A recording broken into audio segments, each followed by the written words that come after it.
Good morning. Today is Monday, December 13th. I have kind of already hit the ground running this morning, pun again intended. I already did my run. I have started doing some work. You can see my diffuser going behind me to kind of keep me going with some nice eucalyptus and lavender today. But I did want to share that I totally forgot that I had ordered needles from Amazon and they came yesterday. So I woke up to some happy mail outside my door. I was very lucky that it was still there. So I got my needles in the mail, which was another set of ChowGoo US size ones with a 47-inch cable. And so I'm not a magic loop knitter, but these are exactly what I need for my afterthought heels. And I usually do 9-inch circulars. But then you can't do your toe with your 9-inch circulars. So I'm happy to have an extra pair of these so I can throw those in as well if I don't have my DPNs with me, because sometimes they're just shuffled around the bag. So I got this because I had a gift card, and you know, what else would you use with your Amazon gift card? I could have saved it for textbooks, but I wanted this more.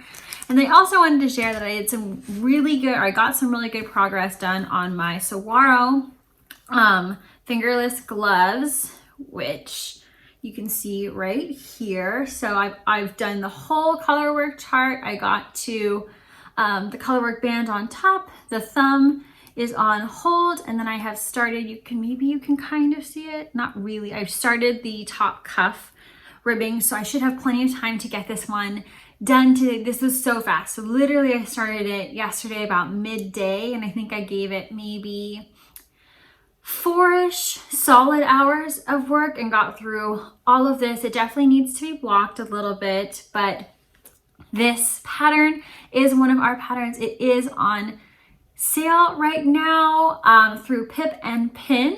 It was a collaboration with them.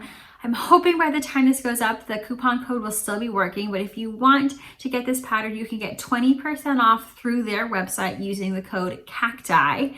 So please feel free to check that out. Honestly, super quick knit. I used a sock set again for mine. So I have the white is the main color, the green was the mini skein that came with it, and then I just picked up one of my small 10-gram minis to use for the pink. You really barely use any pink, so even if you just had scraps, that would be perfect as well. So I'm going to get back to work so that I can get to this quicker and finish it off.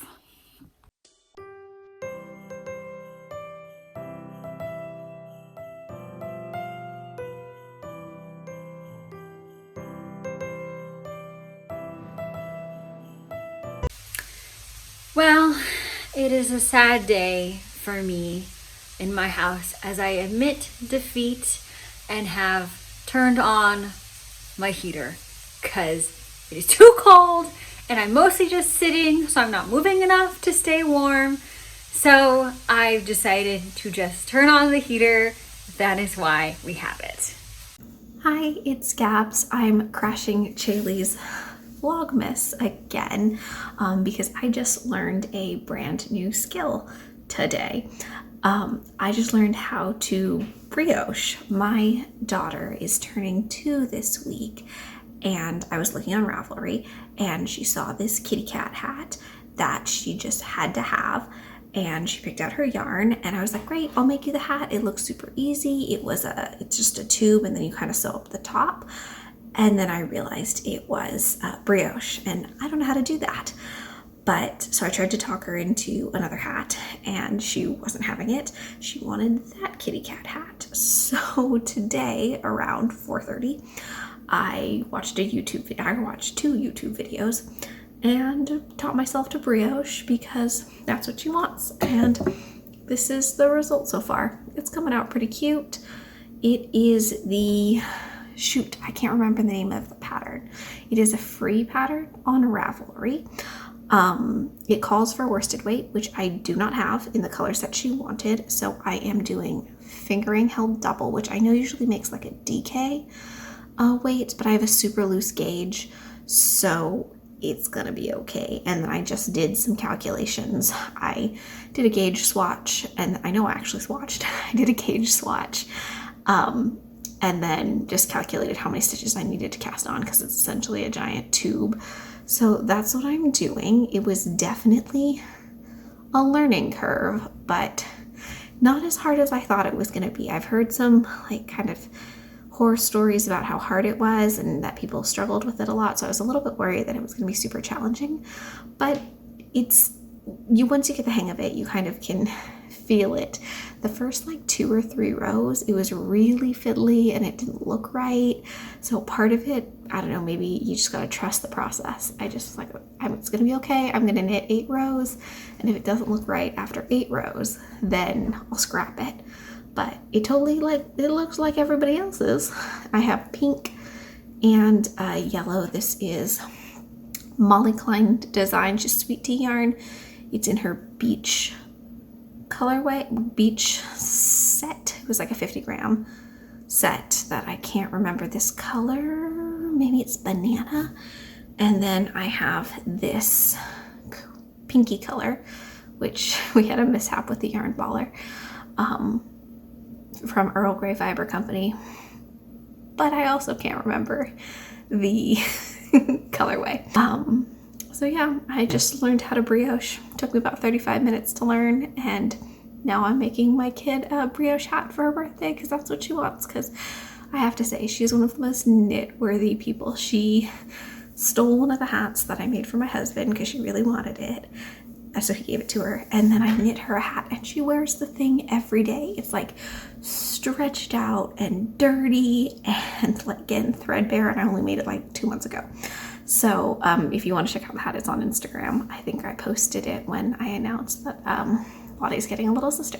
So she's one of those knit-worthy kids. She wears the knits to death. She's been begging for knit socks. My sister made some for her.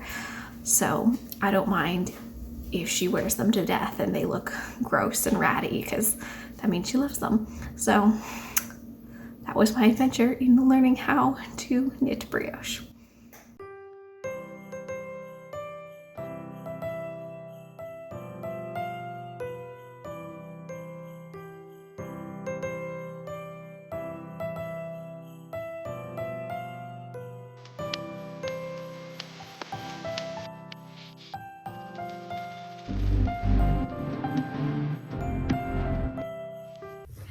All right, so I finished the left mitt. I just need to do a bit of blocking on it, and then I will be good to go. I think for the rest of the night, I decided, well, I'm gonna block this, obviously.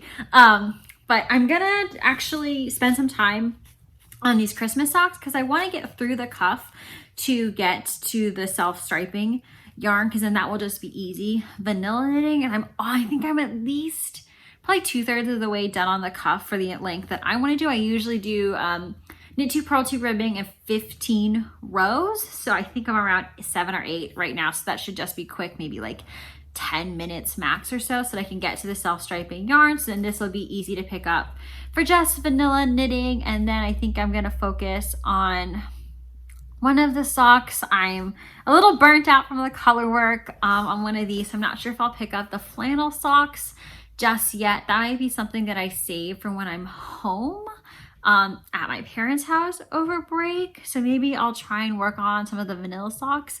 I know the sweet pea socks are quite far along, so maybe I'll focus on doing some of those tonight too. So then that'll just be another whip turned into an FO, but I'm pretty excited about these. So I'm gonna go get to blocking them.